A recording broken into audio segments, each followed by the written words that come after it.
You're about to enter into a new world of knowledge, curiosities, and high strangeness. This is a podcast of Straight Up Strange Productions. You're listening to Mysteries and Monsters. I'm your host, Paul Bestall.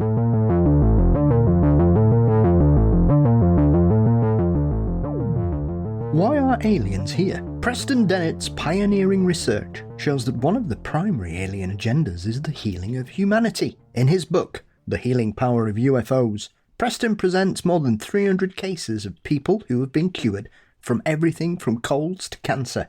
Medically verified by doctors and documented by leading researchers, the UFO healing cases can no longer be ignored. Are ETs truly here to help us?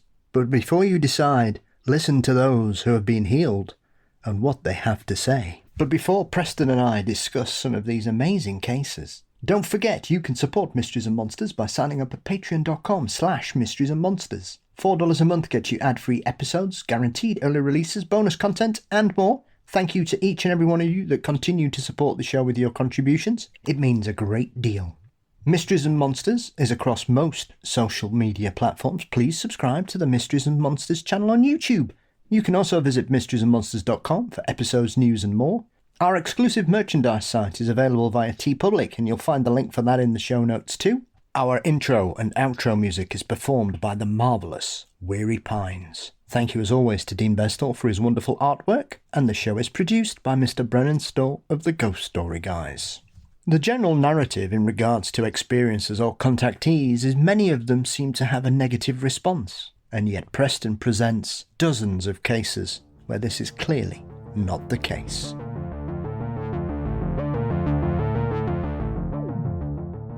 It's a long overdue welcome back to author, investigator, researcher, and all-round UFO expert, in my humble opinion, Mr. Preston Dennett.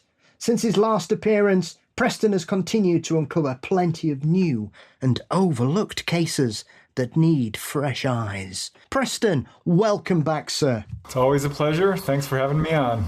I cannot believe sometimes, Preston, the amount of work that seems to go on for you in regards to diving into some of these cases. As we were just having a quick chat before we started, your YouTube channel and the presentations that you upload incredibly regularly, I'm extremely envious. You just seem to have a wonderful pantheon of stories that seem to have either been overlooked, forgotten, or, as in your most recent upload, ended up being in a very little known book. There is now you would be selling organs, I think, to be able to try and afford some of these lost UFO classics. That's right. Yeah, that particular book, UFO Encounter at Buff Ledge, is definitely a collector's item. A lot of them are. These books kind of come and go pretty quickly. And that particular book is for sale for like $300 if you can find it. But what an excellent case. Definitely overlooked. In my opinion, it's one of the top 10 best verified multiple witness onboard UFO cases out there. And also just incredibly detailed. A really important case, I think. And I do love finding these kind of older, overlooked, obscure cases from all over the world. There's far more of these than I think most people realize. I suppose that's the thing we often overlook in the modern era, Preston, because everything is literally a couple of clicks away for a lot of us. That I'm always amazed that you sometimes come across these cases and you just think, why has this never taken off to the level of some of the more well-known cases?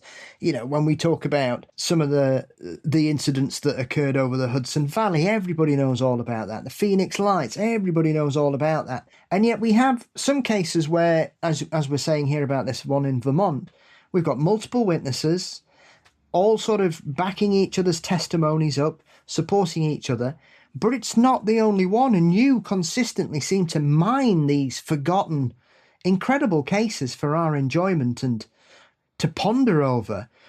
And do you still feel surprised sometimes, Preston, because you seem to be so used to uncovering these lost gems of cases? Does it surprise you when you keep uncovering such lost treasures in the world of ufology? Yeah, I mean, it absolutely does. I've been in this field for a long time, so I'm not the skeptic I used to be. I came into this field a complete skeptic, so I understand that perspective, certainly. But I am continually surprised at how many of these cases there are. It's really, really astonishing that they reach back. I mean, we have, of course, the modern age of UFOs from 1947 onwards, but there are cases that predate that. And the more you research it, you find, wow, there's some going even further back into the 1800s and even further back than that. But from that point on, I mean, the number of cases is absolutely astonishing. I recently put out a challenge on my YouTube channel. Name any city, any town in the world. I don't care how small it is. I bet you I can find a UFO case there. I got a huge response. Over 1,000 people responded. And I'm going down that list because this does take an enormous amount of research. Mm-hmm. But every single town that I've looked into has a history of UFO encounters. So this just goes to show how much more common it is than people realize. Mm-hmm. And yeah, not just sightings, landings, humanoids, onboard encounters. But I think one of the reasons we don't hear about a lot of these is because there is a cover-up. It's been very effective. This subject is still very much ridiculed, very much not quite in the mainstream. UFO witnesses, particularly if you say you've been on board a craft or seen humanoids, are gaslit, severely in the media and by their own family and friends and coworkers. I've experienced some of that myself. Thankfully, my family has been very supportive over the years, but this subject, look at Congress. They're talking about UFOs, but are they talking about humanoids? Not really. Crashed UFOs, yeah, a little bit. NH-high biologics and various terms they use. But are they talking to contactees? Not one so far. That struck me straight away once the congressional hearings started, and I've mentioned this on a few episodes with other researchers and experiencers, Preston. That as we say here, there seems to be a line in the sand for some people that if you see something strange in the sky, whether you're a normal member of the public, a police officer, a pilot, a fighter pilot, whatever, or service personnel, the sightings all seem to be, well, yeah, that's fine and whatever, we can cover that. And as soon as the conversation starts to talk about, well, I think I've been abducted, I'm an experiencer, or I got messages, or as you've often dealt with in the body of work that you've released for us so far, people have had a health problem resolved by alien contact, or even had the direction of their life changed. And I know, the last time we spoke, we were dealing with some of the cases where people were saying aliens tried to steal my dog. And it's almost as if once you go past the sightings, certain authorities, especially in Congress, it's just off the table. They don't want to know about it. And they start redefining language talking about biologicals. Well, we're talking about bodies, aren't we? But it's almost as if people are afraid to use everyday language, Preston. They're trying to wrap it up in sort of riddles, it seems, to the general public. 100%. This whole field is suffering from what I call semantic disaster. And it has from the beginning. I mean, the term UFO is not a great term. Thankfully, it's become used so much, it's become pretty much synonymous with extraterrestrial craft, which is honestly what I think we should be calling them.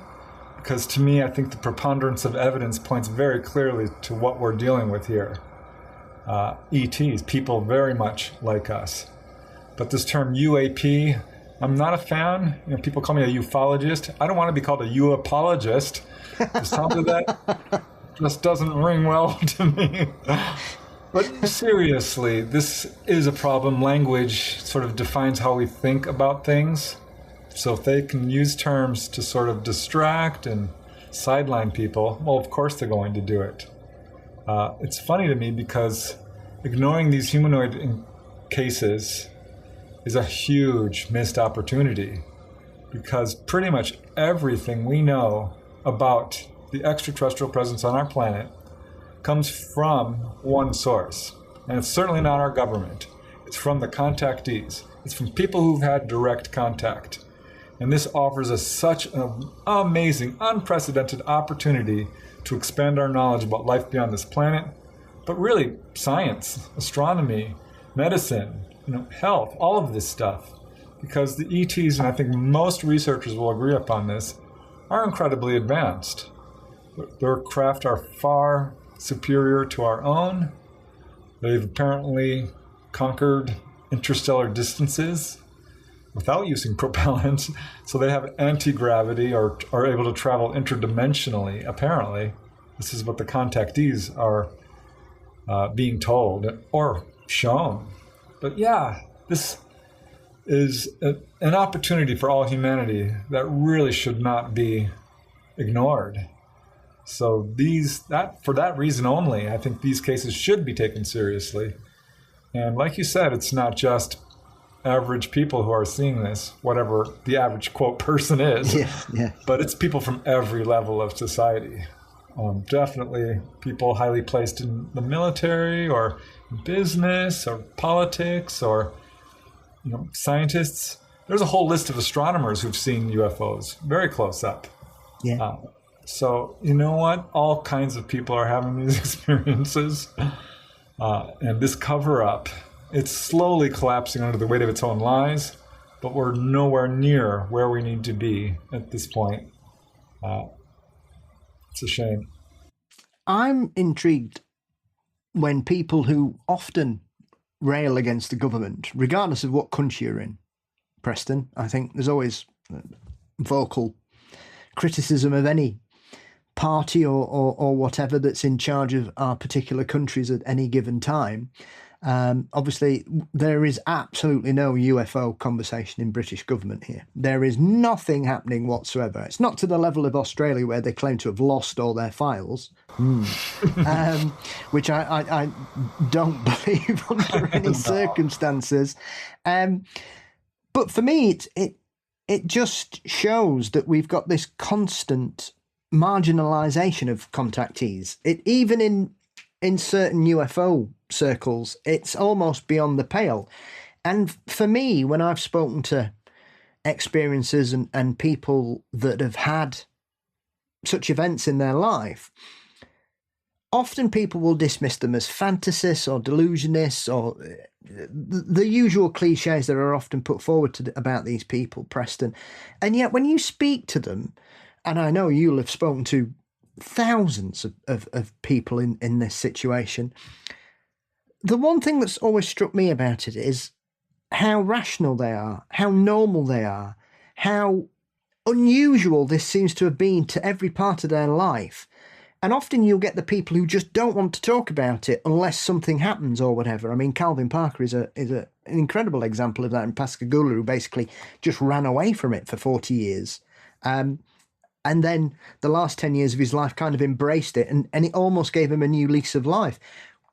When you're speaking with people who have entrusted you and shared their experiences and what's happened to them, in the current climate, how do they feel whilst all this is going on? I would imagine it probably makes them feel continually as worthless as the situation is designed to be, because when I take a step back, it's often the kind of thing where they just try to denegate these people and make them feel even worse than they already are, talking about something which is, for some people, unimaginable. Yeah.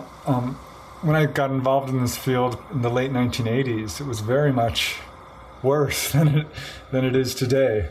And pretty much every time I would interview someone who had this kind of experience, they would start with some variation of the phrase, I don't have any mental illness. I've got a good education. I've got a really good job. I don't do drugs. Kind of testing the waters. They're very reluctant to speak about the more bizarre or high strangeness details. And almost always would say, please don't use my name. I haven't even told my own family about this. So you can see them become very emotional about it. This has changed somewhat. People are, back then, I would say maybe 25%, 20 would let me use their real name. Now it's closer to 50, 60, even 70%. So we've made progress for sure. But it's really interesting because not only is this far more common than people realize, I could almost bet you with a guaranteed certainty that we all know somebody who's had this experience. J. Allen Hynek was quoted as saying 1 in 40 people have been on board a craft. I heard that very early on in my research, and I thought, no way I would know somebody, which of course it turned out I did, more than one. The Roper organization in 1991 did a survey. They're a professional polling organization, and they found that 1 in 50 people show the markers of being a UFO contactee. And if you talk to these people, you would never in a million years know that they've had this experience. There's been some attempts to call these people, like you said, fantasy prone.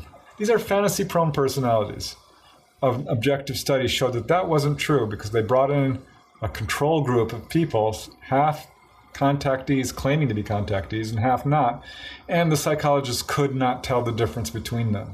And I will tell you, in my own research, I found contactees to be a little unusual in some ways. They're incredibly kind people. They're often overachievers, multiple degrees, really intelligent, very outgoing, very humble people for the most part. Of course, you have all kinds of people. Certainly, it's not confined to any one blood type, as has been sometimes put forth, or any one ancestry. I had somebody say, why do only white people see UFOs? I'm like, what are you talking about?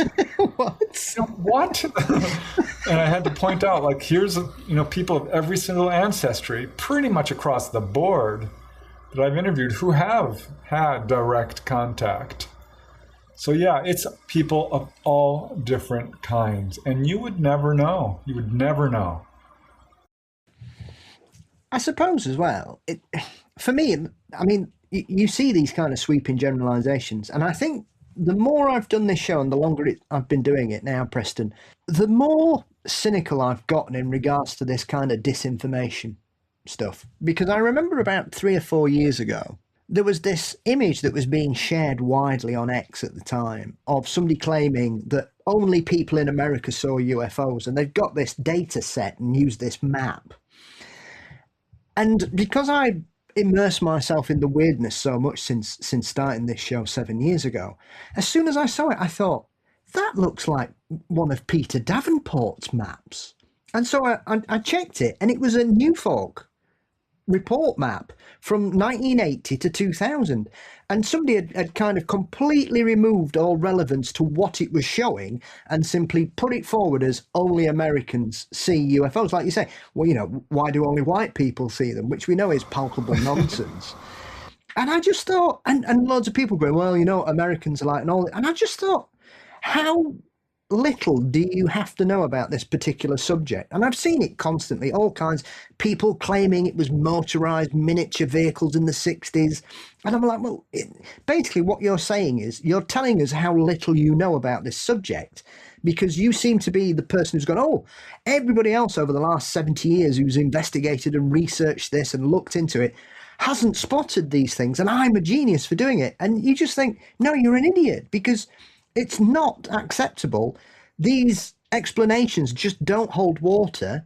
And you're just basically saying, I don't really know, but I can't deal with something that's outside the parameters of what I consider to be reality. Yeah, either someone's incredibly ignorant of the subject, or they're absolutely biased, so skeptical that they don't know what they're talking about, or they're paid disinformants, or, absolute agents of the cover-up. So I think that there's quite a bit of that actually going on. The ignorance of people who jump into this subject and feel like, they are able to talk about it with authority is unbelievable to me, because there is a database, a worldwide database of more than 1 million documented cases. And I say that not speculating, because if you just look at the 2 databases, the big ones in the US, NUFORC, National UFO Reporting Center, and MUFON, Mutual UFO Network, together they have some 200,000-300,000 reports.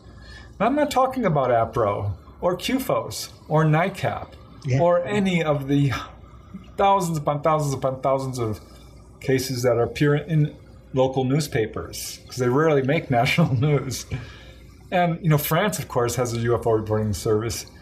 The UK has had the Flying Saucer Review, very popular publication, among many others.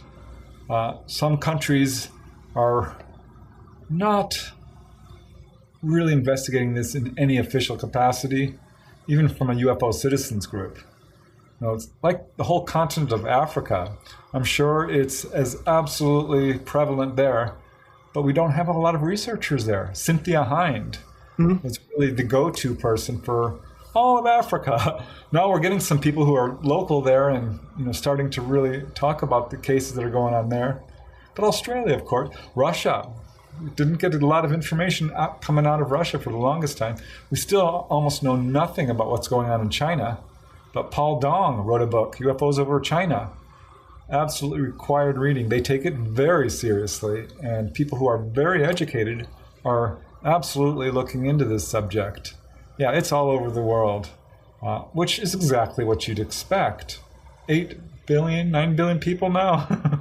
It should come as no surprise that there are millions upon millions of documented cases. I don't think we have the exact number yet, but I'm sure it's far in excess of, a few million. Yeah. I just find it baffling sometimes, Preston, because I don't understand that kind of attitude, because like you say, you look at, say, Paul Stonehill and all the research he's done in regards to cases from Russia. There is a massive body of evidence of that. The Japanese government have just set up a new task force to deal with this, and they've got researchers that have been diving into this subject for years. And one of the oldest UFO stories in modern literature is from Japan. You look at all the stuff that's been going on in South America over the years, the fact that the Chileans and the Brazilians have been really investigating this for the best part of 30, 40 years. And obviously the Vaquinha case constantly keeps coming back into the headlines, a lot of it to do with the work of James Fox over the last few years.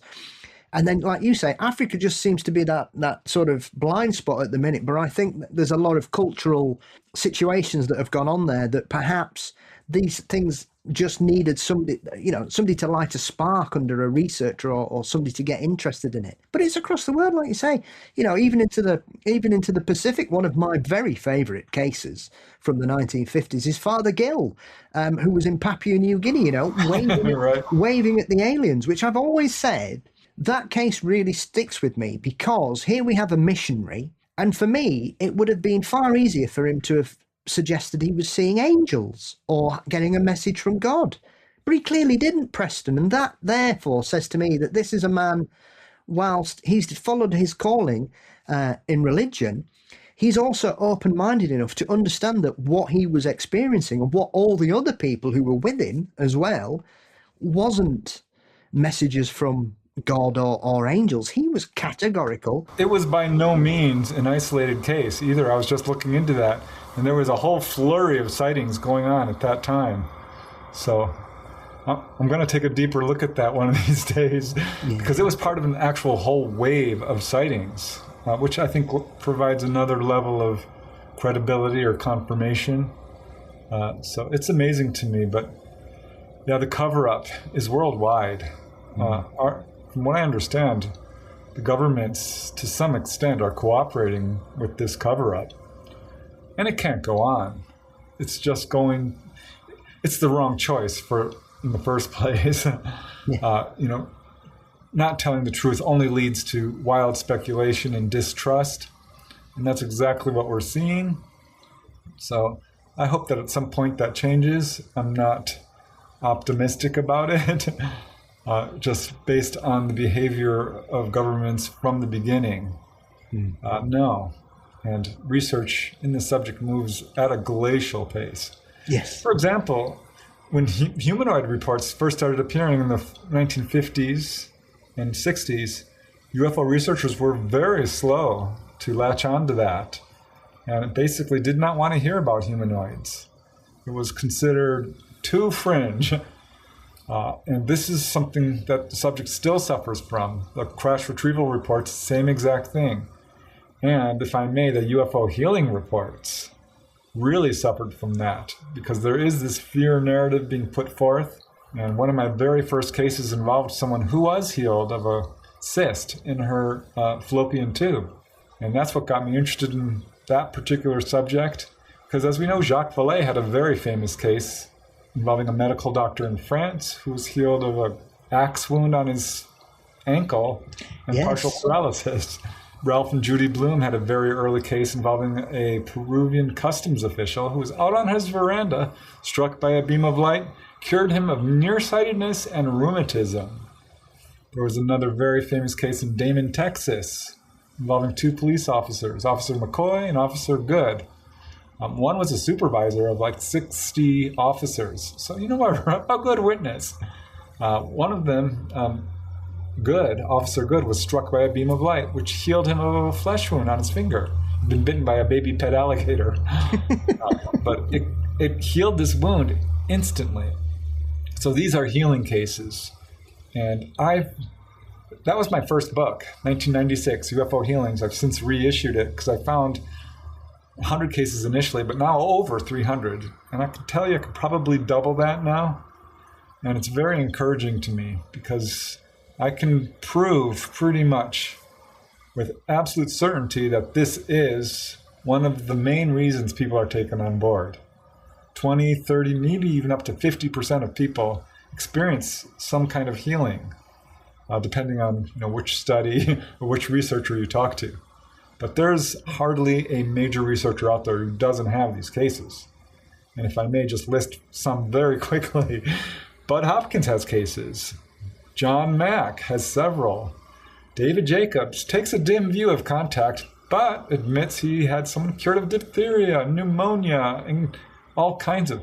Richard Boyland, Barbara Lamb, Yvonne Smith, Timothy Good, Philip Mantle, Michael Hesseman, Brad Steiger, Tim Beckley, Edith Fiore. I could go on. Artie Six Killer Clark, I love her. Jacques Vallée, of course.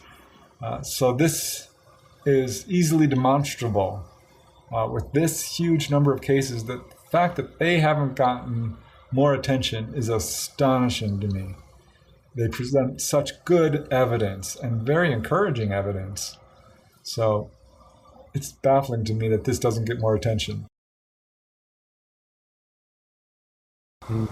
It's surprising, like you say. I'm aware of David Jacobs's sort of view on this, which is amazing, really, when you look at the body of work that David dealt with, where he was dealing with contactees and some of the cases he dealt with, and essentially believing that there was communication being done. He was saying one particular case, he was getting emails from someone who was talking about this woman who was a contactee, and he was really confused about it. And it almost, you could kind of put that in that kind of Men in Black mystery person kind of case, because he did seem to suspect that he was being tailed a lot at the time. And David dealt with some really sort of far out cases there.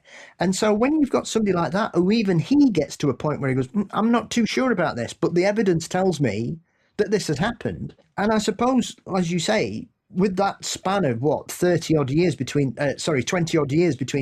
the first book you did on that collection, and then when you sort of released the expanded, updated version 5 or 6 years ago, Preston, I mean, you saying that once you release the original book, people constantly contact you saying, well, this has happened to me, and there doesn't seem to be any condition that's off the table, be it some kind of damage to nerves or people's mobility, to serious illnesses, to even, like as you say there, the most trivial of injuries. I mean, why you would want to cure somebody's cut finger, I'm, well, it's brilliant, thank you. But when you look at some of the other cases and some of the conditions that people have been absolutely convinced that what had happened to them and what's gone on, and we've got the medical records to back up that this person had such a disease or a condition, and now they don't. At what point do people say, well, clearly that person, their life has been changed from this interaction? They can't just think things away. It doesn't work like that, does it? No, it doesn't. And if you really look into these cases, you will see that some of them are incredibly well verified. There was a gentleman from, it was Brazil, I think, who was struck by a beam of light and grew a new set of teeth. Well, he was investigated by a whole crowd of doctors, military officials, UFO researchers. And yeah, they verified it. There was a lady cured of Chagas disease, often fatal. They got all the doctors' records proving that this healing was very unusual. Bill Hamilton, a very good researcher, had a case involving a lady who's anonymous but had a cyst in her breast. He has the before and after x-rays proving this. Timothy Good got a couple of really very documented cases. The absolute number of cases, I think, is really good evidence in and of itself. Because you could dismiss one case, you could dismiss 10. Good luck dismissing 100. But when you've got 3, 4, 500 cases, at what point do you say, you know what, there is something going on here? And it's amazing to me because, yeah, all conditions. I don't want to say every single disease out there, but pretty much. There was a case involving a 13-year-old boy, Chuck Doyle, from Florence, Kentucky. This was investigated by Leonard Stringfield, who I think is a very well-respected researcher. And Chuck Doyle had a very bad head cold, was out in his backyard and saw this sort of manta ray-shaped UFO over his neighbor's yard.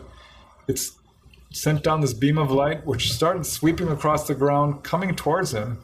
So he turns to run, and of course gets struck by it, and can't move for a few moments. All these weird symbols fill his mind. He sees strange landscapes, geometric shapes, mathematical formulas, all kinds of this weird sort of communication going on. And the beam retracts, he falls to the ground, jumps up, runs inside. His mother, I believe, comes running out just in time to see this light moving off. And they went to the doctor. His head cold was completely gone. So, ET's curing a child's cold? Perhaps it was just an accidental byproduct. I honestly think, having looked at a number of these cases, like the Damon, Texas case where the guy's finger was healed, it's a sort of little display, if you will, to say, look, this can be healed. Light has a very healing property. This is a way of sort of announcing their presence in a way that's undeniable. But it goes beyond that. For example, there was a case from Constance Clear, a Midwestern-based researcher in the U.S., who had a gentleman who didn't really like his contacts that much. He had a hard time with it. Understandable. This can be very scary for people. Mm-hmm. And he was taken on board, and the ETs were like, you have these things in your kidney. What's going on here? And he's like, well, those are kidney stones. They shouldn't be there. And they're like, oh, well, we will remove them. And they used this device, put him on a table and shone this light at him, and he was cured of kidney stones. Now, he drew this device, and Constance Clear took that drawing to a medical doctor and said, what does this look like to you? The doctor recognized it immediately. He's like, oh, this is lithography, something like that. This is what we use to cure kidney stones. So there was a really interesting parallel there. A number of cases involving cures of kidney stones, but liver disease, heart disease, bad back, diabetes, certainly cancer and tumors, a couple of cases of AIDS, HIV, but 20 cases involving eye cures, glaucoma. One lady I interviewed directly had pretty bad glaucoma, and her optic nerve was thinning. Her husband was a contactee. They went camping in the forest behind their house. I think this was in the Maine area of the United States, certainly the northeastern United States. And she had an encounter with what they believe are mantid beings. And went back to the doctor, and the doctor was like, I don't know what happened to you, because your optic nerve has gotten, almost twice as thick as it was when I last saw you. This can't really happen naturally. I mean, there are such things as miraculous cures, spontaneous remissions. Doctors are very well aware of it. They can't explain it. Some of them might just be intervention. So there's a huge number of cases Absolutely amazing, because it is across the board, and many do involve what we call chronic conditions.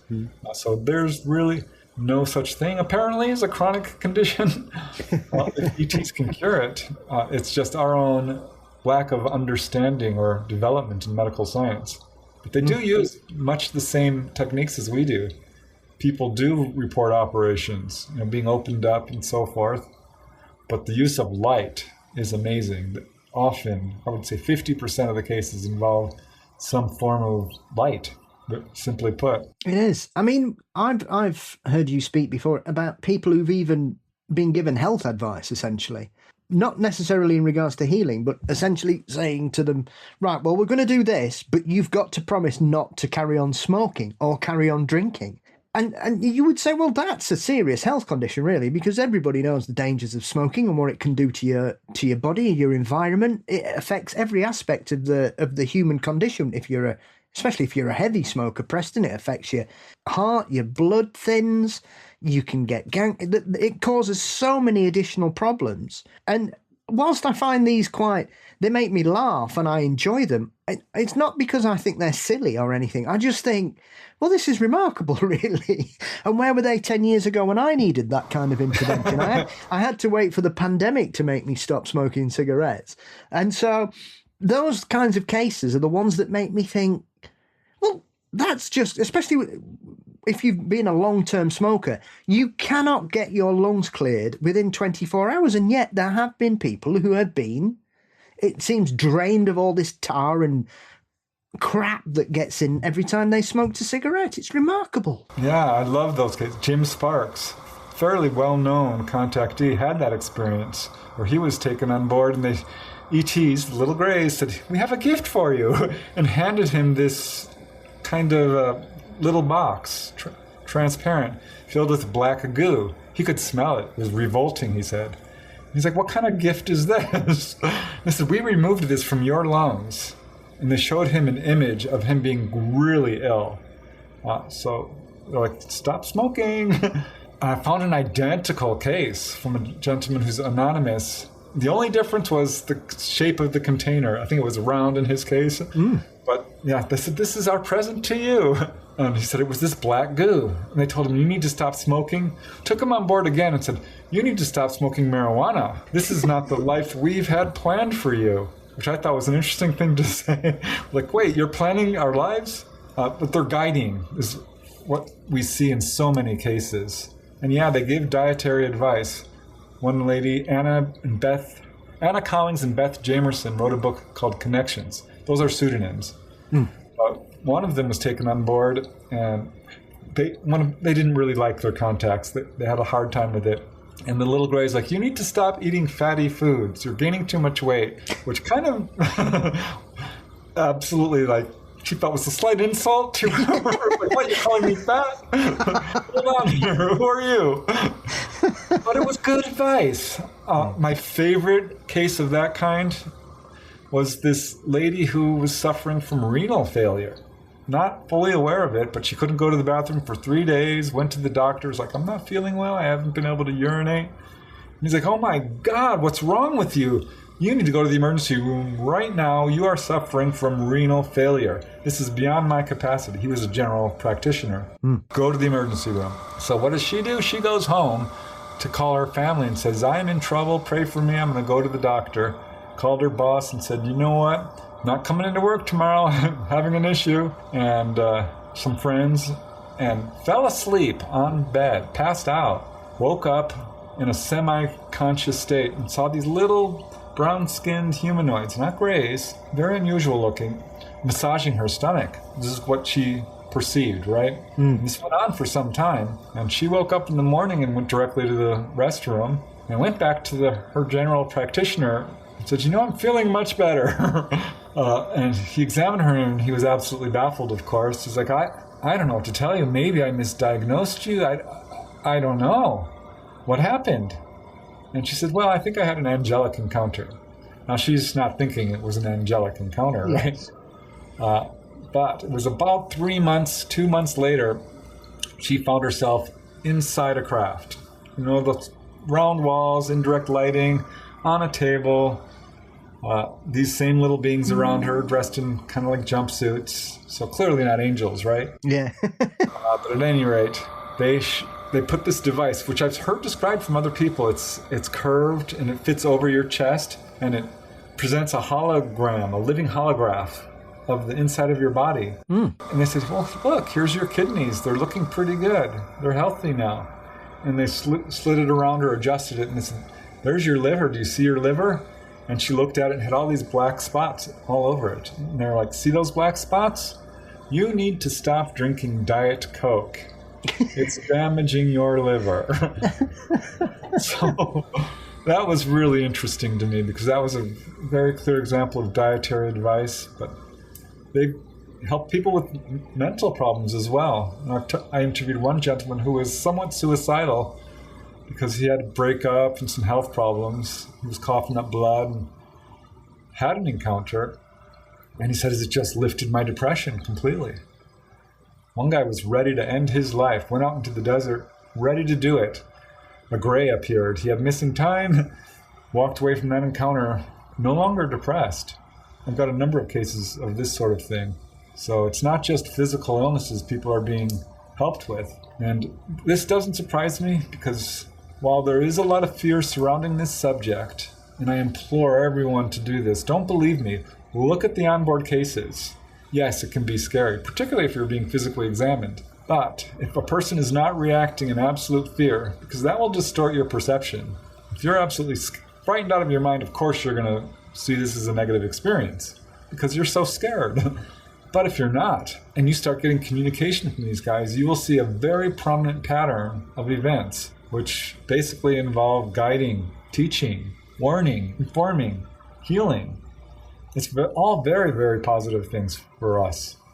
The whole fear narrative has been put forth by the media, by the cabal, if you will, because I hate to call them the government, because there's good people in government. Some. Yes. Absolutely. I think there are people who are trying to do the right thing. But the intelligence agencies, the Pentagon, the military-industrial complex, the one percenters, or someone's behind this cover-up, very highest levels of the military. These are the ones who I think are pushing a fear narrative, because they have their reasons: greed, power, control, the technology that they've gotten from ETs and have reverse engineered. They don't want people to know about that. So I think there's many reasons behind the cover-up and this sort of fear surrounding the subject, which it's not warranted. Please look at these cases objectively, not through the lens of your belief system, not through the lens of fear, objectively. And you will see that, no, ETs are not here to hurt people. They've been around forever.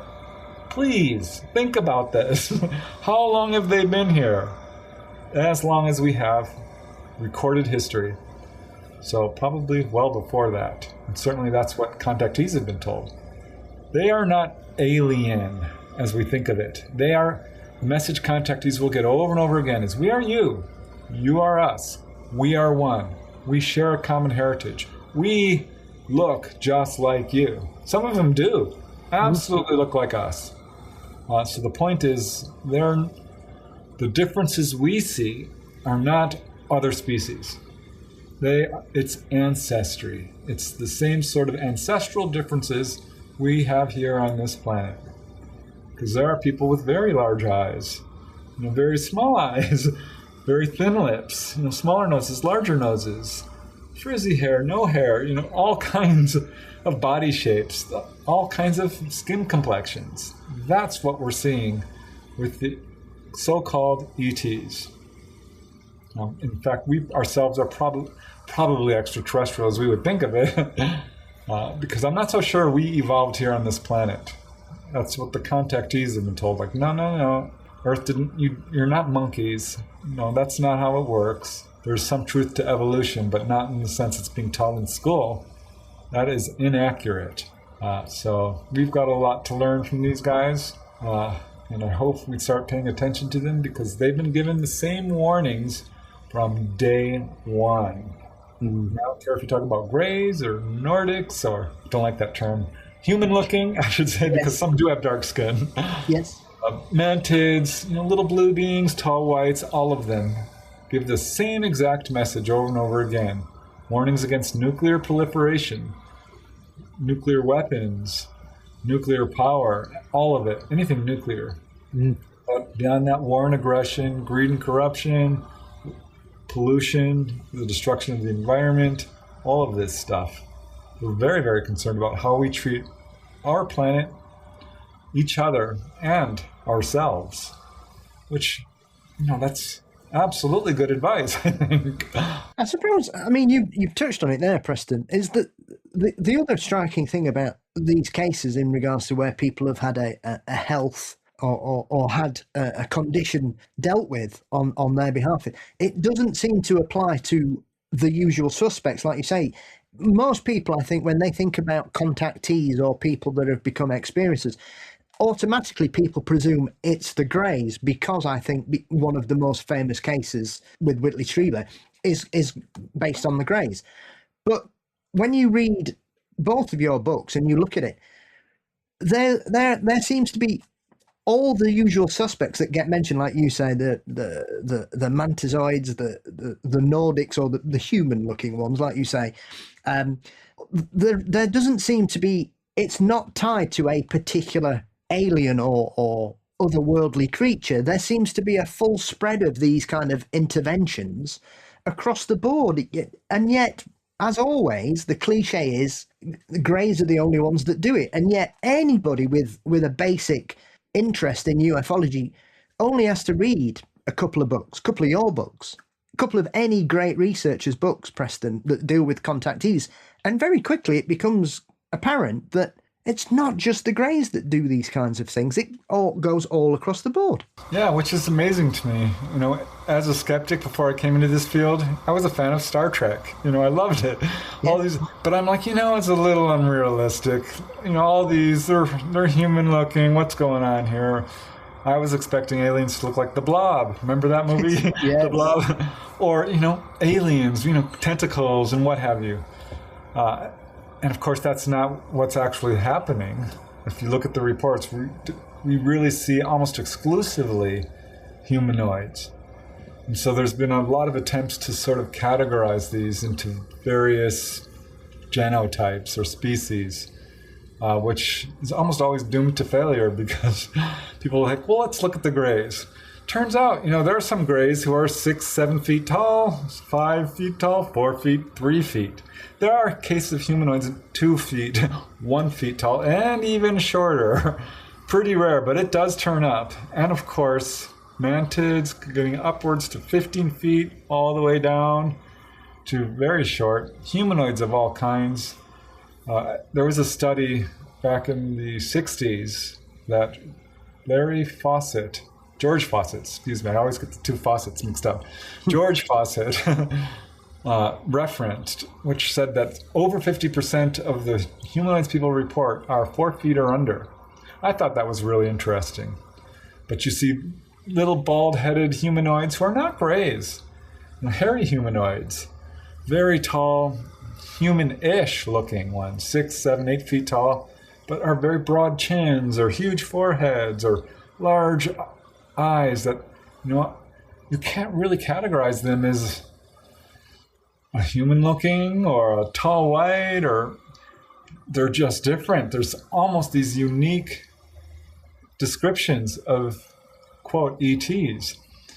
And people have tried to correlate them to the type of craft. Like, are they coming out of the V-shaped craft? Are they saucer-shaped, cigar-shaped, egg-shaped, spherical, so forth? And that was also a complete flop. That did not work out.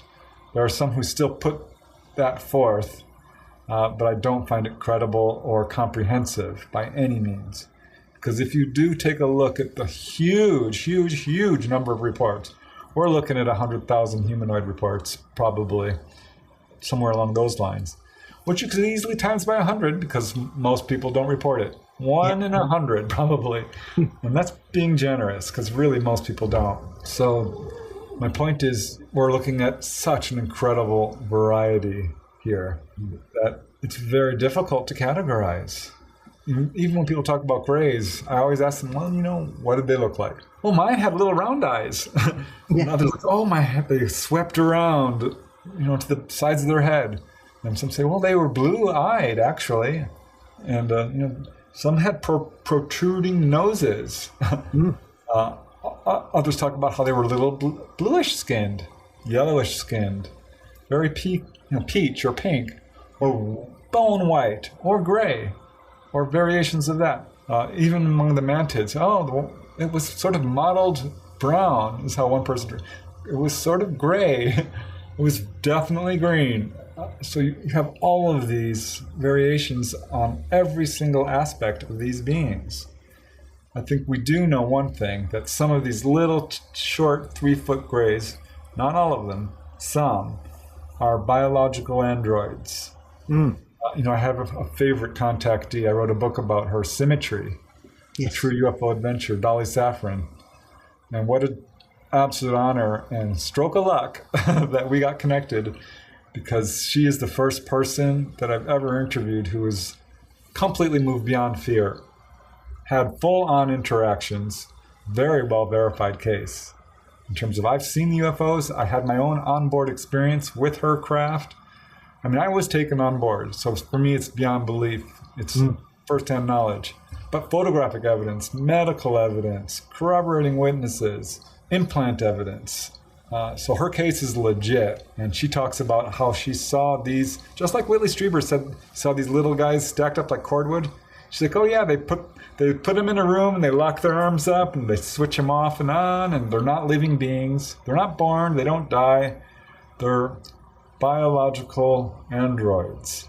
And these are the ones that usually come down, scoop people up. They're not emotional, technically, not the way we would think of emotions.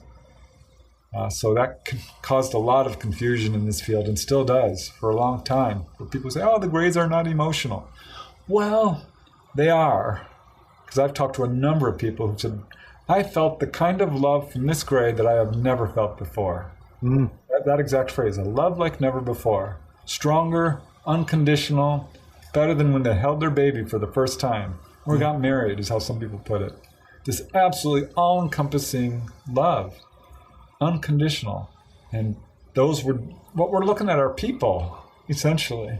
So it's always a joy to me when I find someone like Dolly Safran who's had full memories, not through hypnosis. It's so rare. I've got maybe 5 or 10 people I've ever interviewed who got to that point. Very difficult for people because there's still fear, there's missing time. A lot of people still have a lot of difficulty reaching past the fear.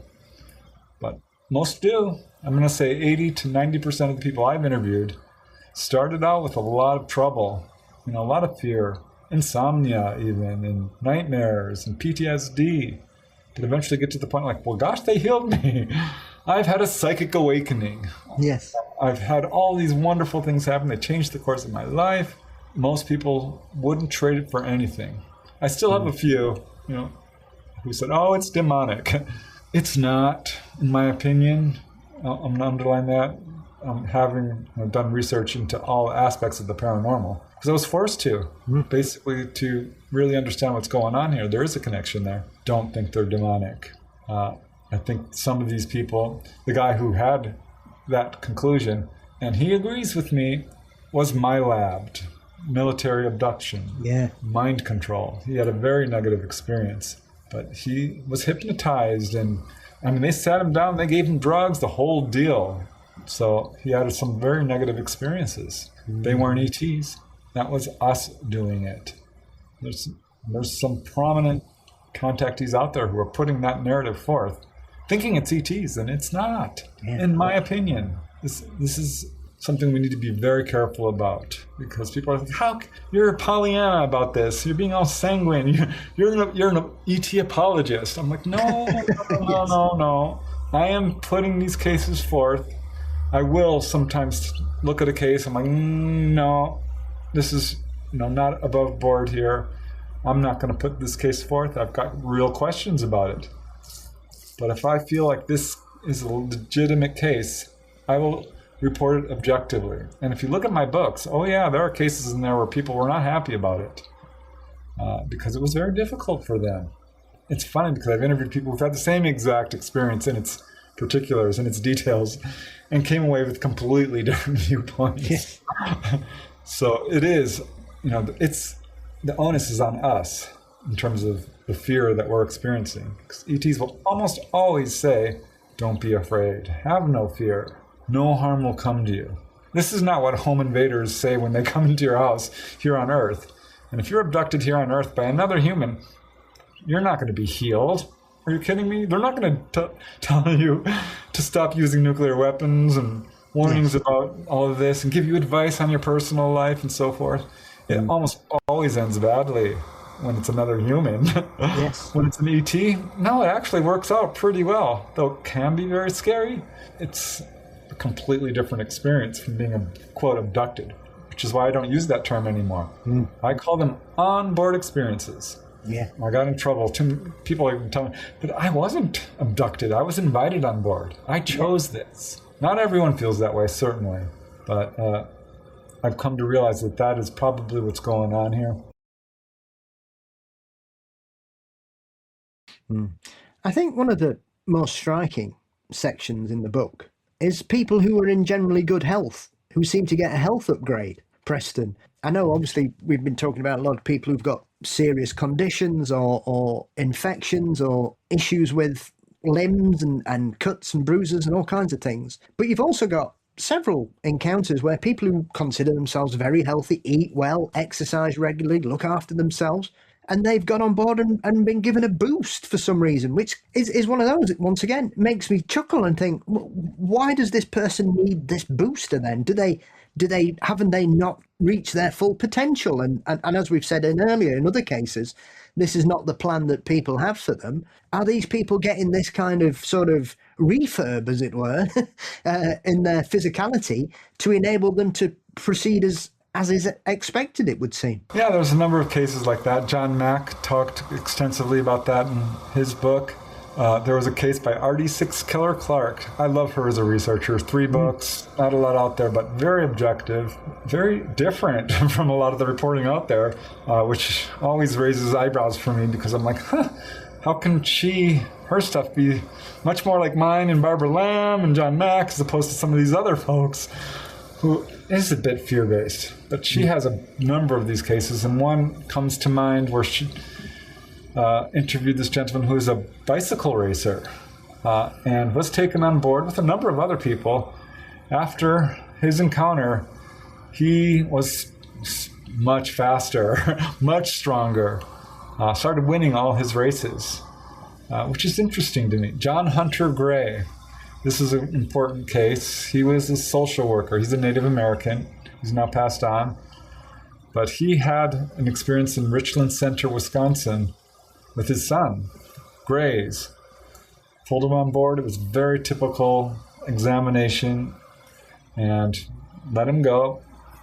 And he immediately experienced over 20, quote, upgrades.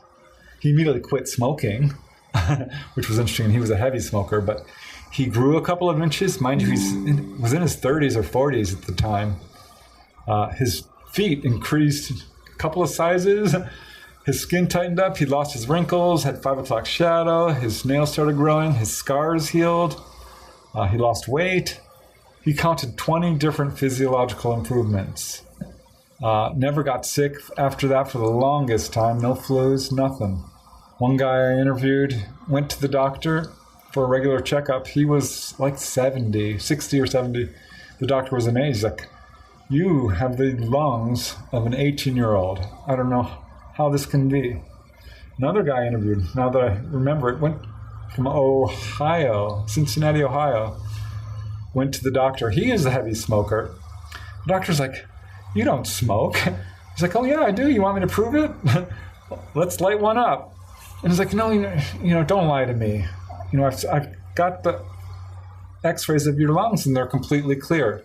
I can always tell a smoker. There's no way to hide this. And he's like, I don't know what to tell you.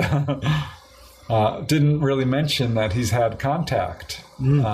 So absolutely. And not only that, people will come away from their encounters with an increase in mental acuity. A couple of people went and taken IQ tests and scored 20, 30, 40 points higher. So I was looking at all of this. I'm like, this is strange to me. Let's analyze these cases. Who's getting these and why not? Because people are dying every day. Yes. All over the world of all kinds of diseases. And that includes contactees. Contactees have serious conditions that aren't being healed, some of them. And I've got a few cases where contactees have asked about that. And ET said, well, we can't do that. You chose this illness. This is karmic. But I was looking... This is what kind of tipped me off. I'd interviewed Michael Carter, Reverend Michael Carter. He's pretty well known in this field. Yes. He's written a bunch of books. He was visited by a human-looking ET and healed of a severe blood clot in his leg. His leg was swollen up to twice its normal size. It was pretty dangerous. He was on a cocktail of drugs, but it was going to take a couple of months to treat this thing. And he was in a very dangerous condition. And that's when he had his visitation, woke up, and his leg was normal sized. He says it was weird because it looked like my veins and arteries had been rerouted almost. Went to the doctor, and the doctor was like, what? What happened here? And he didn't say anything. He's like, just be happy for me. And I thought, gosh, that's interesting, because Michael Carter was a very sincere, very honest, believable guy. Then I interviewed this lady from Norway. She contacted me. She's like, heard about your research into healings. It happened to me. I've got questions about it. I'm like, okay, what happened? She was in her bedroom when Greys came through the wall, flipped her around like a rag doll. She's screaming, who are you? What are you doing? Oh my God. Scared out of her mind. Put her on her stomach, held up this instrument, kind of like a lint remover. It's got this cylinder and a handle. I've heard it described in other cases. Yeah. Placed it against her back. And it let out these sort of impulses of some kind, very quick, a couple of minutes max. They filed right out through the wall. She looked out the window and saw this eerie blue light filling the yard. Jumps up and looks out the window, and the light clicks off. Experience is done. That's all. So I go through all the questions. I'm like, okay. Probably you've had some, I didn't say it this way, but I'm thinking to myself, probably she's had early encounters as a kid. Because this is generational, it starts at a young age. She's like, no, this is my first and only experience. I'm like, have your parents had encounters? No, not that I'm aware of. Oh, okay. Going through all the questions I ask people, and hers was a bit of an outlier because it was a one-off. It was a complete one-off. And then I asked her, well, what do you do for a living? Because you got to ask the hard question. Do you do drugs? I hate asking that. Are you mentally ill? Blah, blah, blah. And she was a good witness. She said, well, I used to be a graphics artist. I'm retired. I now work in my community. I'm very well known. Please don't use my name. Very well known in my community for doing human and animal rights. That rang a bell for me because I instantly thought of John Hunter Gray, social worker for the Native Americans. I instantly thought of Michael Carter, who won an award fighting against, quote, racism. I hate that term. It's really just discrimination. Yes. We're all one race. But I started looking at the other cases. Jacques Vallée's case involved a medical doctor. Dolly Safran has had a couple of healings. The lady I mentioned earlier. Yeah. She's a registered nurse, a lifeguard, a zookeeper, doing really good work for humanity. I thought, oh my gosh, there's that guy in England, Fred White from Durham, England, an inventor. The ETs told him, we're healing you because we're interested in your work in electronics. It's important work. You need to continue doing it. He had a hole in his heart. Yeah. All these cases started coming to my mind. Oh my gosh, there's a lot of doctors. There's doctors, teachers, nurses, artists, musicians, police officers, entertainers, human rights, animal rights, social workers, people doing good work for humanity. I interviewed a couple from Sedona. They were taken on board, and he was healed of carpal tunnel syndrome. And they asked, why don't you just come down and fix things? Like, no, we can't do that. We are helping those who help others. They lived in Hawaii. He was doing incredible social work, helping people repair their homes And she was an herbalist, an herbal healer doing homeopathic healing. Very effective. Lots of testimonials. So that is like, oh my gosh, this is good news. They're helping those who help others. So that was a huge wake-up call because I was looking for patterns. It's evenly divided between men and women. I've got people who were quite old when they were healed. One guy, Dudley, what's his name? His first name was Dudley. At any rate, he was healed of a swollen prostate. Another lady in England, Elsie, she was healed of hepatitis. She was quite elderly. She's like, what use is that to heal someone who's not going to certainly work for them creating babies or something, So what we're seeing is evenly divided between men and women. It's not race, or ancestry, sorry. It's not blood type, it's not religion or political affiliation. To some degree, it's education, but really it's your profession. Or if you're a generational contactee, because 50% of the people who are healed absolutely do have it in their family, maybe even 60 to 70%. Also, another pattern I found was people who are having contact are profoundly psychic, almost always. That's a rule. They will be having all kinds of experiences of astral projection, of healing abilities, of clairvoyance, precognition, mediumship, psychic reading, even levitation. It's funny, I asked Dolly Saffron, I'm like, I don't suppose you ever had an experience where you levitated. She's like, as a matter of fact, I did. Jacques Vallée's client, who was healed of the axe wound on his foot, had 2 levitation experiences. So did Whitley Strieber. So did Dr. Stephen Greer, he claims. And I believe him because I've got enough cases of this. Bud Hopkins had a couple of cases of people who absolutely physically levitated. This is not superhuman or supernatural or paranormal. This is natural human ability. I wrote a whole book on human levitation. I could talk for 2 hours on that alone. I love that subject because, yes, we have that ability. And ETs, this is one of their things that they want people to do is wake up to our own abilities. So also very encouraging. Good news for us. Well, it is. I think it's one of those things, especially in the modern era, Preston, since probably the birth of the Industrial Revolution, people have kind of gone away from our sort of genetic abilities, as it were, and focused more on the reality of building, of creating, of selling, we're all the slave to the dollar in most of our lives. And yet you constantly see these people who seem to unlock these kind of previous abilities or the way that this kind of connection to the world around us or to nature or whatever was far more intrinsic. We felt we were more in tune with the planet. We had more natural feelings, whatever you want to call them, psychic abilities, whatever. People, and especially in certain places, they weren't the kind of things you talked about in public, because obviously, depending on where you were and which particular version of the Bible certain places would use, they would use that against you. And yet now we're seeing more and more people sort of turning away from the modern world and the pressure and the constant hustle and bustle, and taking a step back, and very quickly they start to begin to feel more in tune with the planet, if that makes sense. Yeah, which I'm very happy to see. Back in the 1800s, there was a whole population of Newfoundland sealers. They go out seal hunting. They had no phones back then, of course, and they would communicate with their family psychically. All the wives would, get together and like, oh, did you get any messages and stuff? That's how they communicated. This is, if we had telepathy developed here, and telepathy has absolutely been proven in a laboratory setting on multiple occasions, we wouldn't need cell phones. This is how ETs communicate. So their technology is also very much psychically based. This is another important facet that I think is a bit overlooked. And I was really happy to hear Dolly Saffron talking about this.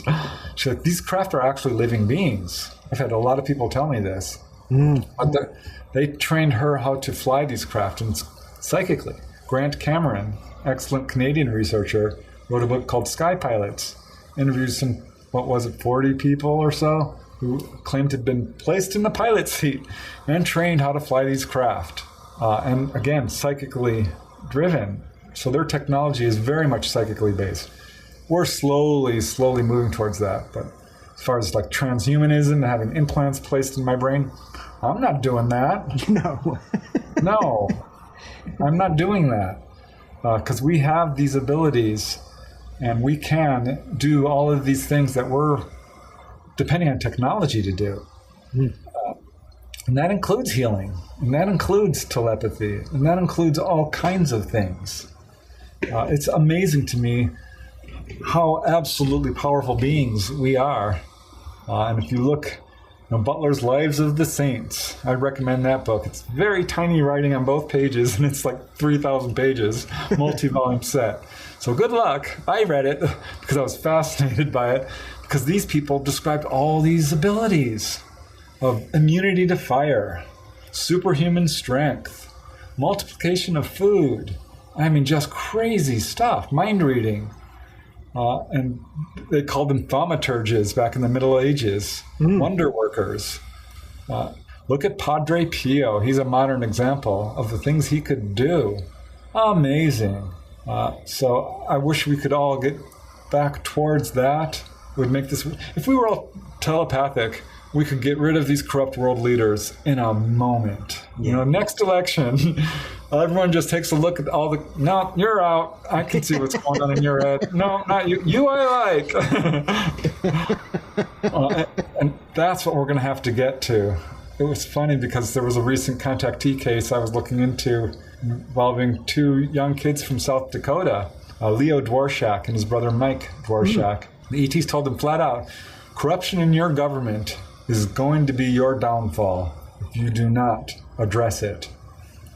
This was the 1930s. They predicted to him the civil rights movement, the atomic bomb, the World War II, all kinds of things that did take place, as the ETs told these boys they would. And really just amazing information. And that case that I was looking at, we were talking about earlier, the Buff Ledge case on Lake Champlain, took these two kids on board, 16-year-old boy and a 19-year-old girl. She had much more limited memory of what took place, but absolutely corroborated his story. And there were outside witnesses who actually saw the UFOs at the beginning of their encounter and at the end. It's a really well-verified case. But he had a full-on conversation with these ETs. From beginning to end, he remained absolutely lucid. And they told him that we've been watching over you for a long time. You started exploding bombs.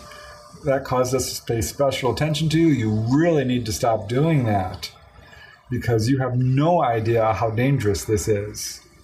He asked them, why don't you just come down? We've got people starving here. And they said, it would be much worse if we did that. You need to learn to solve your own problems. If we were to help you, the results would be much worse. Which makes sense to any parent, I think, who thinks about it. Because if you do everything for your child and then send them out into the world, they're going to stumble. So I thought it was really interesting to hear these accounts over and over again, saying the same exact details from people who really don't know each other. Most people don't investigate the UFO subject. So to hear these details that are very specific, I think argues for the credibility and the validity of these cases that are coming from all over the world. Absolutely. I mean, one of the great chapters for me in the book is we've got situations where they've come down and sorted animals out, Preston, which I think some people would be blown away by to hear.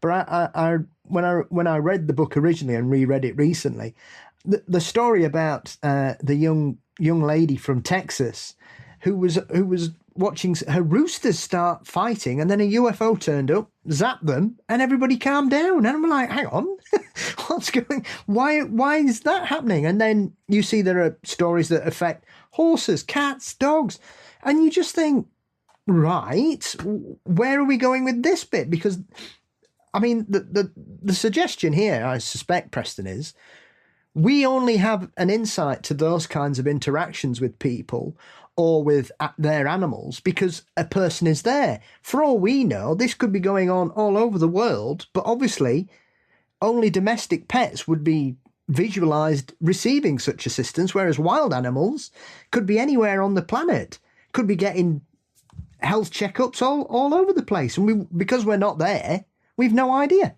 Yeah, and I've got some evidence of this. I uncovered about a dozen cases, largely dogs, one involving a horse. The rooster case was interesting because that was an illegal, arena where they're sending these, which, is clearly unethical, no matter how you look at it. So it was interesting to me that that's when these ETs showed up because they're concerned about our unethical behavior. And perhaps that was a message saying, what are you doing? This is crazy behavior. But really interesting because one lady, this is not in the book, because every time, you put out a book, more cases come. One lady says, oh, that happened to my cat. Went on it, got attacked by a coyote. Its eyeball was hanging out. I was going to have to rush it to the vet in the morning. The cat was completely healed. How does that happen? She did not see anything happen, but it happened. Dolly Safran talked about a gibbon that had been diagnosed with leukemia, and she asked the ETs to heal him, and they did. But she just told me, she's like, I do know a guy in Africa who operates an elephant reserve, and he mentioned an elephant that was healed under unexplained conditions. Very sick, injured, I forget, I didn't get the details rather, but he felt it was very unusual and he wondered about it because he had, they talked together, he and Dolly.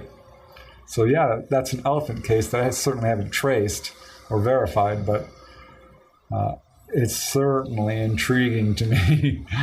Ray Hernandez, very well known in this field, his little dog Nina was suffering from rheumatism and heart disease and cancer, I think, was going to have to be put down. And that's when they had an encounter. And the little dog was full of energy and running around like crazy and didn't live terribly long after that. But I knew another lady whose dog had contracted valley fever, and she was taken on board and saw her dog being healed, was very concerned because it looked like it was being operated on or something, and she was ready to attack. And this kind of Italian-looking, human-looking guy said, stop, wait 3 seconds. So just because she was ready to go ballistic. And he explained to her, we're healing her. So yeah, this is very cool to me and I'm writing a sequel to the book Symmetry, because I asked Dolly about that. Are there other cases? And one of the stories we're covering is involving an elk, a wild elk. So yeah, there are definitely other cases of animals being healed in nature that we would never, like you said, how would we know? We wouldn't. I mean, the other aspect of that, I suppose, is still in the natural world, Preston. I had to chuckle. There's one particular case in here, and a couple more on top of it, from Northern Ireland, with a guy who was bumped into somebody who just started telling him what he needed to do to fix the sickness in the local trees and what needed to do. And you've, UFO gardeners, you've called it. You just think, once again, if you work on the principle of, well, it must just be humanity they're interested in, that kind of goes against, as we've said, we're talking about pets, we talk about the consistent messages about turning away from nuclear power, the dangers of it. We don't understand the ramifications of what we're doing to the planet, how they heal us, but there is a big environmental message. And I know, obviously, when the contactee movement kind of burst out in the 1950s, CIA kind of took an interest in it, because what a lot of people were coming back from these encounters seemed to be peace, love, and we all need to work together. And they decided, oh, well, that sounds like communism to us. And so, oh no, we can't be having people getting on. That's no good. And so you've seen this kind of message go on and on and on. It from all kinds of situations, people from all walks of life. Once again, there is this situation where we're told these kind of messages and on what those people need to do. And often people say, well, why are you telling me this? What can I do? And it's, small changes can have a big effect, it would seem. But once again, you have this where we have people where they're having encounters where it seems to be nature, plants and trees and parks that they're being advised upon. And you think, well, clearly that makes sense. But if you look at it on first glance, Preston, you'd be like, what's going on here? Why are we getting horticulturally insightful visitations from outer space? Why? Yeah, it's interesting. Howard Menger, a 1950s contactee, had a whole section in his book about natural fertilizer and gardening and all of this, which he said he learned from the ET. His case has been, very controversial, to say the least. Yes. As outside witnesses, though, I will say, so I wonder about his case. He talked about being told about how, many of the things he describes, regular contactees are describing, energy-free motors and this sort of thing. Plants absolutely is a big thing. And we see this from the beginning with ETs taking little soil samples, picking leaves. There was a case in, it was Puerto Rico or Mexico, where a lady looked out on her balcony and there was these little kind of grayish looking guys taking all the leaves off of her philodendron, her split leaf philodendron, which is actually a medicinal plant. And they came back the next day and finished up the job. A number of cases of ETs collecting leaves off of what we call medicinal plants. And this makes complete sense, because what I think is going on here is ETs are very concerned about the fact that our planet is facing an existential crisis. And species are going extinct on a yearly basis. So I think what they're doing is awesome work, basically preserving the genetics of all life on this planet, including us, certainly animals, and absolutely plants. It's amazing to me, because there are cases of people who are taken on board and they're seeing arboretums. Yes. That is very cool. I'm like, wow, look at that. That's amazing to me. And yeah, I think it fits right in with the whole perspective of, ET behavior falls under the same umbrella as human behavior. These are the things we would do if we came upon a planet and saw these people just losing their minds. We'd get samples of everything, make sure, do what we can. We're not going to come down and take over, obviously, because that would be, absolutely intrusive. And I think ETs know better than to do that. They respect our free will. Will provide advice, but no, they're not going to come in and take over, because, as we talked about earlier, that would be devastating on a number of levels. But it's so interesting to me that, they're interested in all things, or some people have called them the gardeners, or the watchers, or, people have various names for them, ETs. But it's absolutely one of the things that they're doing is working with all the plant life on our planet, which is awesome to me. That's really cool. Well, it's, as you say, it seems to mirror what we do here, because I'm still surprised, Preston, when I meet people who don't understand that all governments have like a doomsday bunker, where we've done exactly that, where we've collected seeds and recipes and information in and lock them away in an area that if something awful happens, we've got the genetic material to start again if we have to. And most major governments have these things. And when you tell people that, it's almost like you're talking science fiction to them. But it happens. It's the worst case scenario, and we all have them. We've got them here in Britain. The States have, Canada have. I know most countries in Europe do. This is not something unusual. So really, as you say there, that makes perfect sense, especially if you're interested and whilst wanting to allow people or a species to have free will to a level, you can still make sure that there's a fallback position by collecting samples of it. And I always laugh, in particular, at the Maurice Massé case from the 60s, which he thought somebody was trying to steal his lavender. And then they zapped him and froze him there, and then they just went. And they may have been coming for his lavender because it was supposed to be the best lavender in France at the time. Yeah, I love that case. One of the best landing trace cases out there, but a number of cases where ETs are taking flowers from people. It's really interesting to me because, there was a case in Italy, Walter Rizzi. Yes. The ETs warned him about a pole tilt coming up. That comes up in a number of cases. I know one from Florida where that happened. Dolly Saffron has certainly been told about upcoming existential crises. This is all, you gave me the opening for this, so I'm going to go there. These underground bunkers, our governments do know this. They know that we're facing a coronal mass ejection of unprecedented proportions. If you look up what's called the Carrington event in 1859, I believe it was. Yes. Wiped out the telegraph system. If that were to happen today, it would be devastating. That was not as big of a coronal mass ejection as we're apparently facing. We're at the end of a solar cycle where our sun is going to basically burp off all the stuff it's collected over the past 6,000 years or so. Look up Ben Davidson, Space Weather Observers. He's doing the science on this as best as he can because he's being suppressed to some degree, but has become very popular. What I'm saying is the science is out there on this. We all need to do our own research. But from what I understand, our governments are fully aware of it. They're hoping to survive it. Don't think that they will. But from what I understand is going to happen is this is facing us in the future. Could it be anywhere from tomorrow to the next 5 years or 10 years? Probably not much outside of that.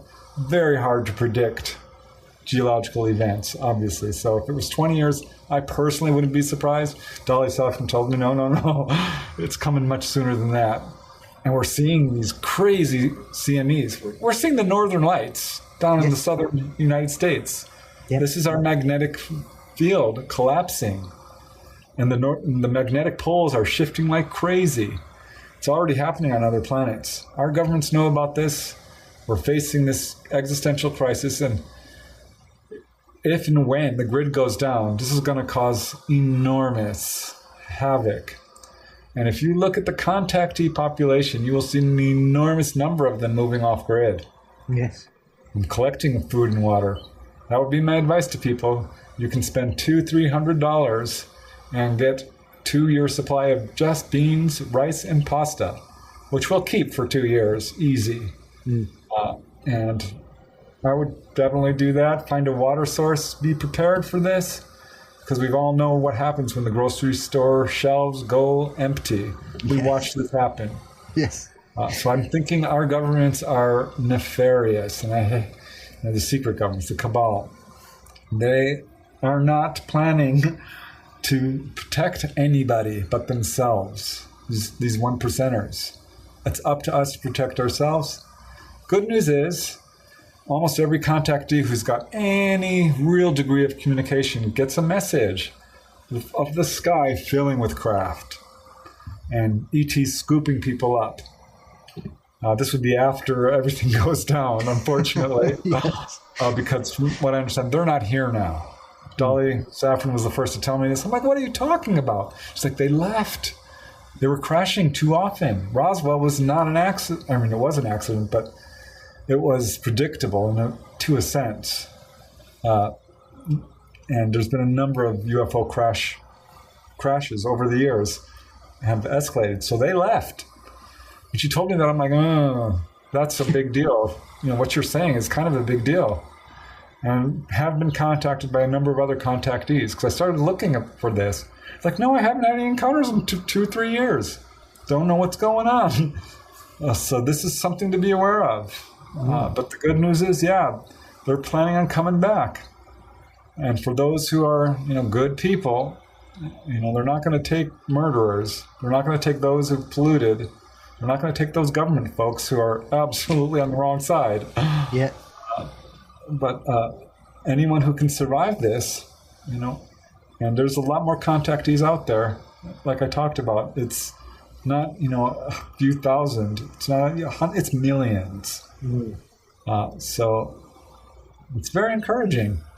And I hope to see that day, because that sounds very science fiction-y to me, but wow, what an awesome event that would be to experience. And I think that people should consider this as a definite, if not a probability, a possibility at least. But yeah, do your research. I don't think anyone should believe anybody without doing their own research, because I'm not a leader, really. I'm doing research for my own edification, so to speak. I really want to know what's going on. And if I can help others along the way, that's awesome. But we all have to do our own research. Yeah.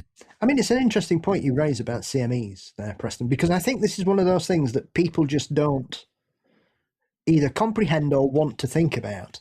And like you mentioned, the Carrington event, for all we know, these could have been going on every couple of 100 years in the past. But because we didn't have the technology that was based on something that could be damaged by a CME, people perhaps may not have seen anything else other than, the Aurora Borealis or the Aurora Australis just spreading out, like you say. I mean, it happened here last year in the UK with the Northern Lights. It's the first time I've ever seen them in the UK where I live. I've never seen them, or it's been cloudy and we've not had the opportunity.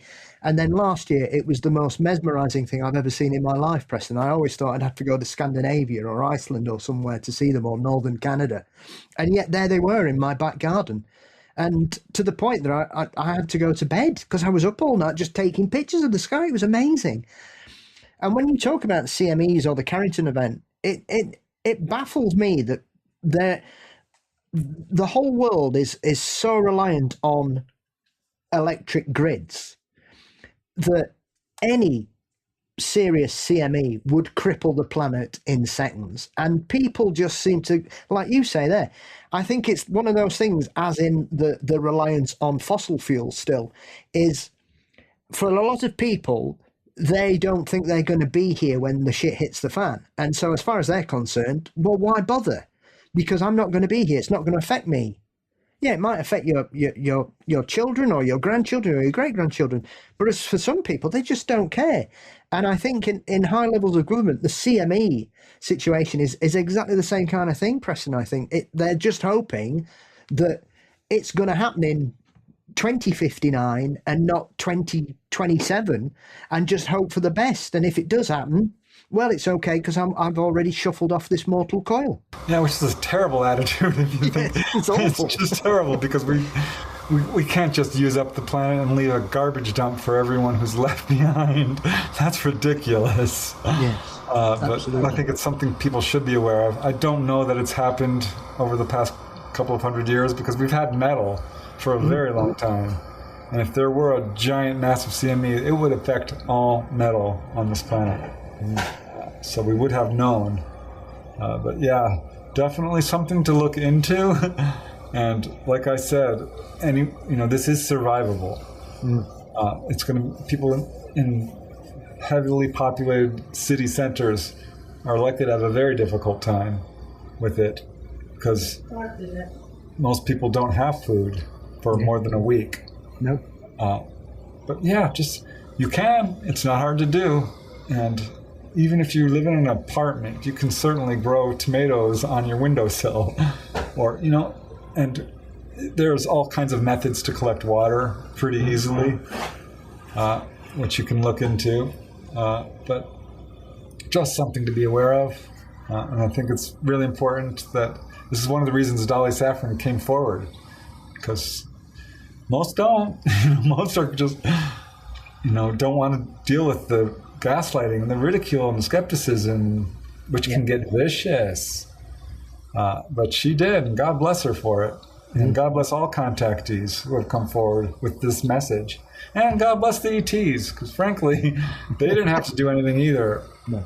It's not their responsibility. We are our own responsibility. And we all are culpable for everything that goes on this planet. including electing leaders who don't have our best interests in mind. It's up to us. So I wish we could come to a consensus and wage world peace and tell the truth and do the right thing and grow up. So that's one of the reasons I'm doing this podcast right now, because I think people deserve to know the truth. Yes. I was floored when I found out UFOs were real. It knocked me over.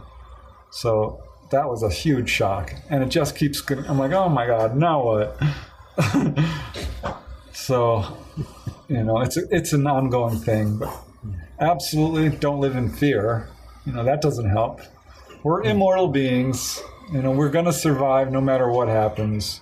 Life is good. You can get joy out of each and every day. And we're here. We all chose to be here. From a higher spiritual perspective, I think we absolutely chose to incarnate in this school of Earth, this very hard school. So I'm glad to be here. And I think it's a really wonderful thing that's going on because, this may sound like I'm doomsaying. I'm not. What I'm saying is what the ETs are saying is that we are living a life that's unsustainable. Yes. Simply put, can't go on this way. It's a pathway towards self-destruction either way. Whether it's a CME, or we blow up the entire planet with nuclear power, or we pollute all our water. Did you hear what happened to that river in Washington, I think it is?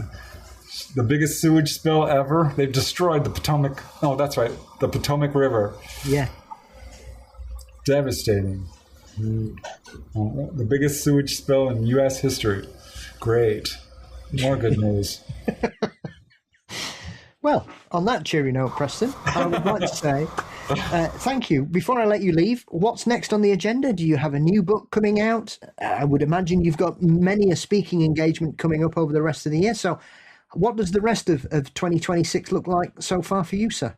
At this point, I don't have any conventions planned, but I do a weekly podcast, The Light Gate, with Dolly Saffron, each Monday evening, 8 to 10. I have my YouTube channel where I put out as much vetted information as I possibly can, focusing mostly on humanoid encounters, but really every single aspect, from crash retrievals to sightings to close encounters of the second kind, all of it. Yeah. I'm working on a sequel to the book Symmetry, which was going to continue Dolly Saffron's contact story, but this time focusing more on the information she's been given by the ETs, and several other books on paranormal and supernatural and ghosts and UFOs. Certainly love that subject. Out-of-body experiences. I've had a lot of experience with astral projection, so working on that as well. I keep busy. You certainly do, sir. You certainly do. Well, Preston, it's always a pleasure spending time in your company. I always feel enriched when we've finished. Thank you again for fitting me in. As I say, I can't recommend your YouTube channel enough. It's superb and it's fantastic resource for anybody, with the way that you present the cases and the fact that you share such odd and weird and overlooked cases as well, rather than some of the cases that had probably been overanalyzed and we can't pull anything else out of them. As I said at the beginning of the conversation, one of your great strengths is the fact that you're able to shine a light on these lost cases and bring them into the modern era for our enrichment and enjoyment as well. So, as always, my friend, thank you for joining me. It's been a real pleasure, and I will not keep you waiting 2 years till the next time we speak. It's a pleasure and an honor. Thank you.